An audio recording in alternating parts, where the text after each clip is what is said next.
So here's the harvested garlic. This is a 1x1. I use these 1x1. I do a half 1x1. We're talking inches here. 2x4 inches.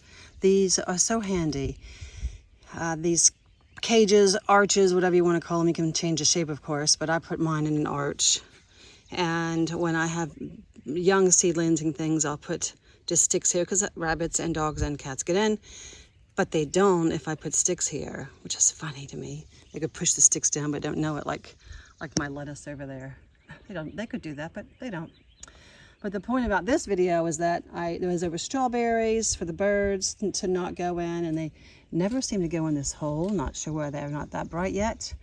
And so I just sort of fed these down in here. It didn't take me but a couple minutes. And I'm not sure about cutting the bottoms off. I have to admit, I don't know if that's important for them to like understand that they're being dried, because the roots have to stay on. I know that much. And I've never really read much about this part. So if someone wants to offer some advice down below, I'd be more than grateful to learn something. But I'll take this. Obviously we're outside now, and this cannot stay outside to dry unless you have no rain, which definitely isn't in Virginia.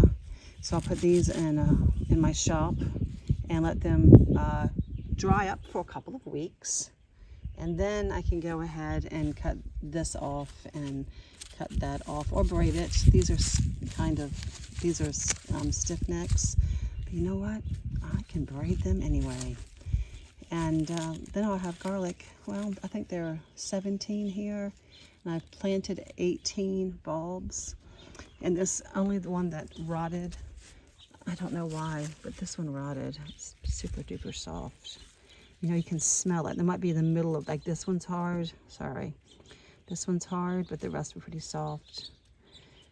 So one out of all them, not bad. So there you go. If you need something that you can reuse, I always say use what you have. This little arch of wire is extremely handy. You can see how I have some over here too. This is beans, and I put them over the beans because it is a bush, obviously. I really don't like them in my aisle here. It gets on my nerves.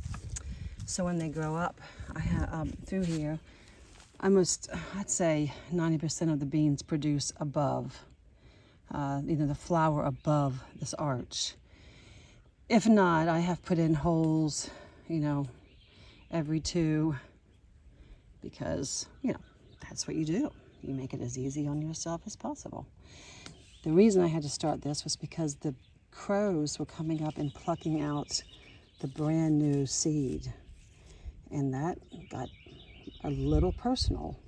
So this has worked for years now, and now that's all I'll do. So I know it started about garlic, but use what you have. So I will, when this dries, I'll probably take it back and put it over anything else that needs to be protected. So, you know what I say. Happy gardening.